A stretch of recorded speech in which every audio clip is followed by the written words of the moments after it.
భారత ప్రధాని నరేంద్ర మోడీని ప్రపంచ దేశాలన్నీ గొప్ప వ్యక్తిగా కొనియాడుతున్నాయని రామగుండం మాజీ ఎమ్మెల్యే సోమారపు సత్యనారాయణ అన్నారు.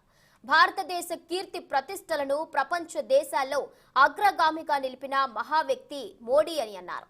ఇక మొదటిసారిగా మోడీ రామగుండం నియోజకవర్గానికి వస్తున్న సందర్భంగా నియోజకవర్గంలోని రైతులు, మేధావులు, యువకులు, మహిళలు, కార్మిక కర్షకులందరూ అత్యధిక సంఖ్యలో పాల్గొని సభను విజయవంతం చేయాలని ఆయన పిలుపునిచ్చారు.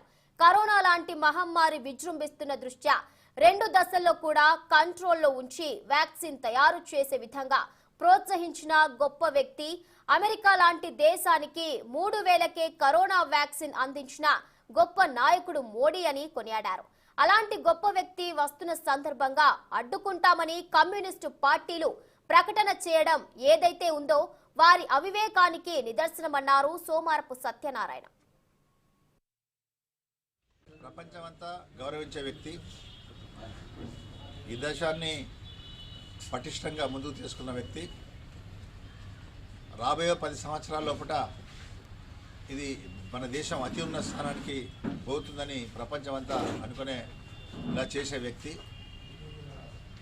అన్ని దేశాలు మనతోటి మైత్రి కోరుకుంటున్నట్టు చేసిన వ్యక్తి గౌరవనీయులు మన ప్రధానమంత్రి నరేంద్ర మోడీ గారు 12వ తారీఖు నాడు మన ఫ్యాక్టరీ ఆర్ఎఫ్సిఎల్ ఫ్యాక్టరీ జాతికి అంకితం చేయడానికి వస్తుంది.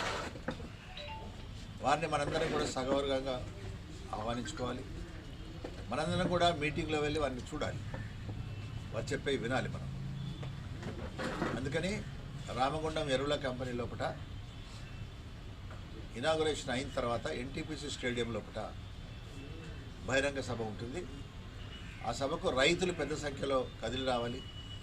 యువకులు, మేధావులు, వ్యాపారులు, కార్మికులు, అట్లా ప్రజలందరూ కూడా కదిలి రావాలని వాళ్ళందరినీ కూడా నేను కోరుకుంటున్నాను. ఎందుకంటే ఇప్పుడు పెట్టే ఫ్యాక్టరీ చాలా పెద్ద ఫ్యాక్టరీ మనది. ఇది రోజుకు 3850 టన్నుల ఉత్పత్తితోటి సంవత్సరానికి 12,70,000 టన్నుల ఉత్పత్తి చేస్తుంది.